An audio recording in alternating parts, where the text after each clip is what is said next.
Hola amigos.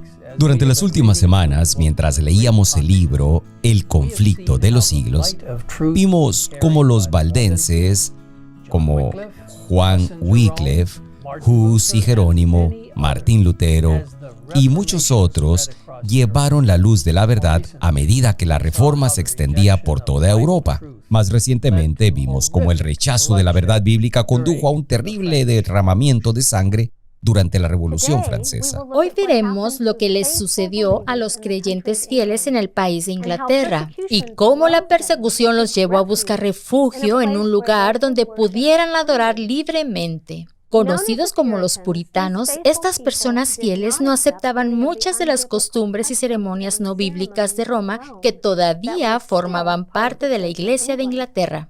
Dado que la Iglesia estaba unida con el Estado, tenía la autoridad de ordenar a las personas a que asistieran a sus servicios.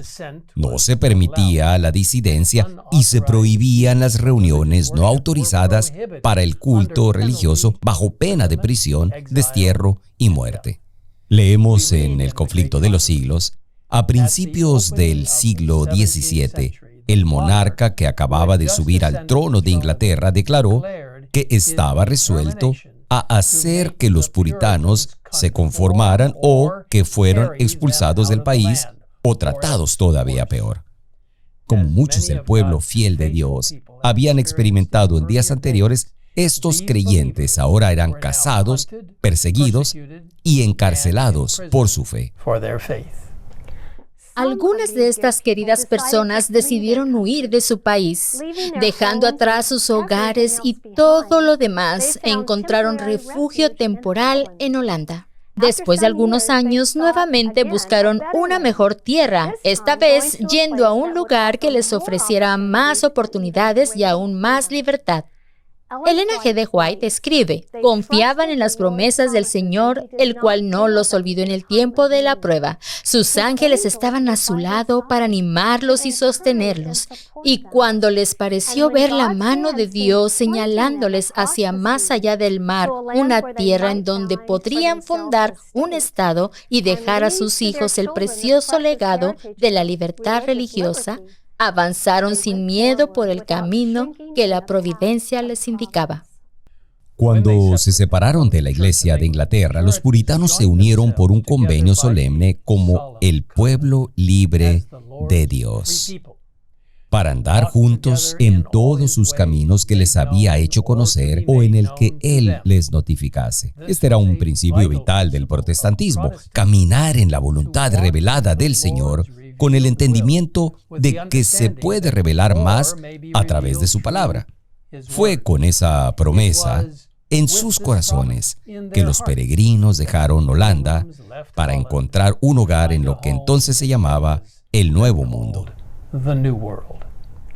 Los peregrinos anhelaban tener una verdadera libertad religiosa para ellos y para sus hijos, y este gran anhelo los ayudó a afrontar el largo viaje a través del mar y a soportar las penalidades y los peligros de desembarcar en una tierra desconocida. Lamentablemente, sin embargo, a pesar de lo honesto y temerosos de Dios que eran, los peregrinos aún no entendían la verdadera libertad religiosa, la libertad por la que tanto sacrificaron para obtenerla. No estaban dispuestos a dársela a los demás. Los colonos adoptaron una regulación según la cual solo los miembros de la Iglesia podían participar en su nuevo gobierno civil. Se formó una especie de iglesia estatal y todas las personas debían contribuir a un fondo para mantener al clero. Peor aún, los magistrados fueron autorizados a reprimir la herejía, lo que condujo a más persecución, esta vez en las colonias recién formadas de América. 11 años después de que se formara la primera colonia, un hombre llamado Roger Williams llegó a las costas de América. Al igual que los peregrinos anteriores, vino por la libertad religiosa, pero creía que esta libertad debería estar disponible para todos, independientemente de lo que creyeran. También enseñó que la religión y el gobierno deberían estar separados y que era deber de los magistrados restringir el crimen. mas nunca regir la conciencia. Aunque habían experimentado una persecución similar en Inglaterra, los colonos requerían que todos asistieran a los servicios de su iglesia recién establecida, o serían multados o encarcelados. Roger Williams fue un hombre íntegro, respetado y amado como ministro fiel. Sin embargo, debido a que habló en contra de estas claras violencias de la libertad religiosa, fue sentenciado al destierro. Durante el tormentoso invierno, se vio obligado a huir a los bosques, donde encontró refugio en un árbol hueco. Después de algunas semanas, se nos dice, encontró refugio en una tribu nativa americana, cuya confianza y afecto se había ganado esforzándose por darles a conocer las verdades del Evangelio.